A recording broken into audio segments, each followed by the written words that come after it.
that's the driving question in this fox running. There, you can see he's pulling branches out right now from those trees. I mean, those holes. Yes, exactly. Precisely. So that's why he's hanging out there right now.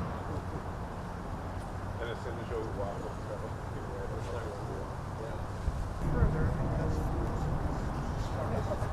if you look at it,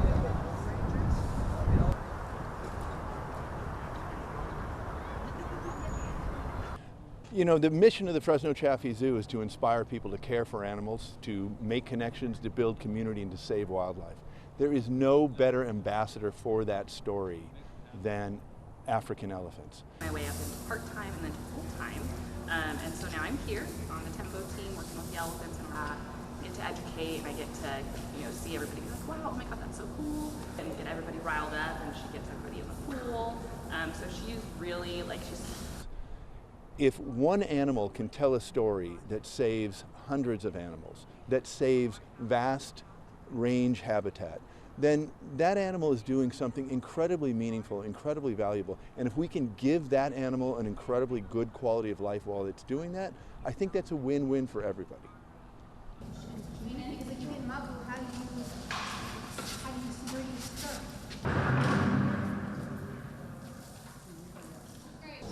Stressful situation.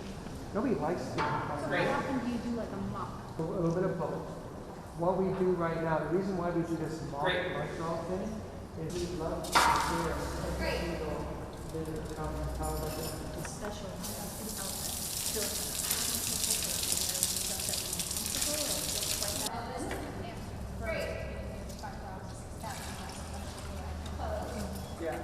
That if we want to have these animals for exhibit into the future in zoos and aquariums around the country, we have to be very thoughtful and proactive in our breeding programs to have those sustainable, genetically diverse populations, and that's what we do.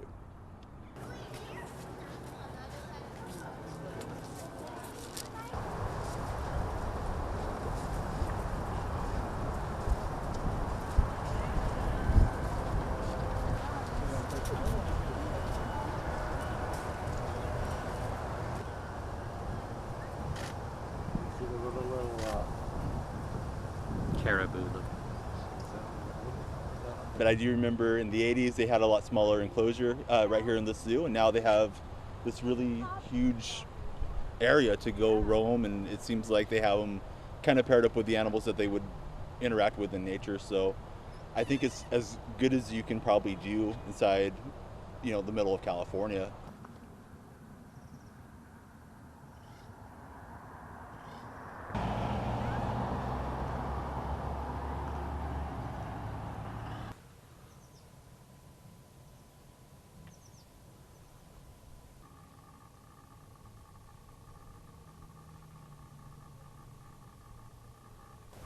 Good girl, Tika. Let's go. Hurry up.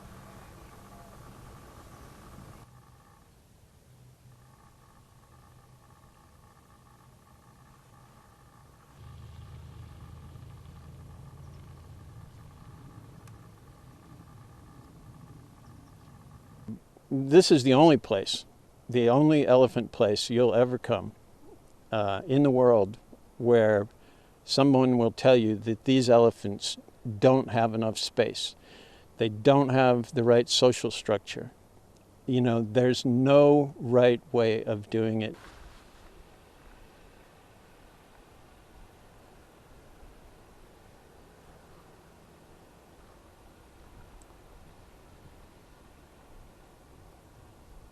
The thinking is that if you see an elephant in captivity, somehow you appreciate elephants and you want to do something to help elephants. Well, when captivity started in the United States about 220 years ago, there were 27 million African elephants.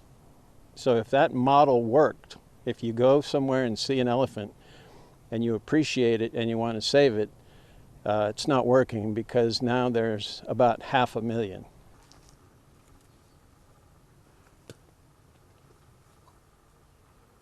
So, you know, new breeding stock, babies that are born in captivity, right now it's unsustainable.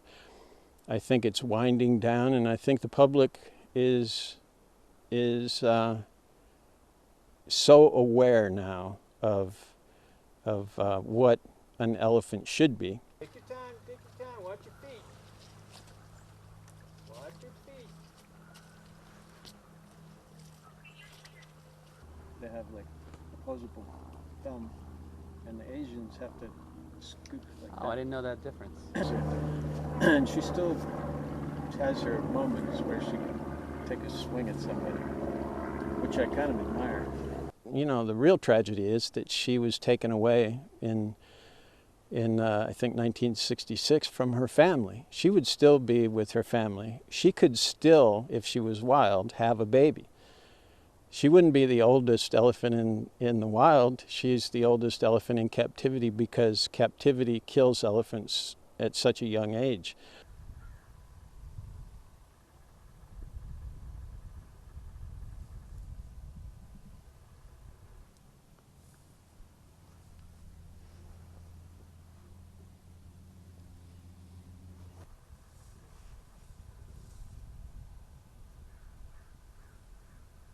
Hopefully in about 20 years, we'll look back at captivity like it was barbaric.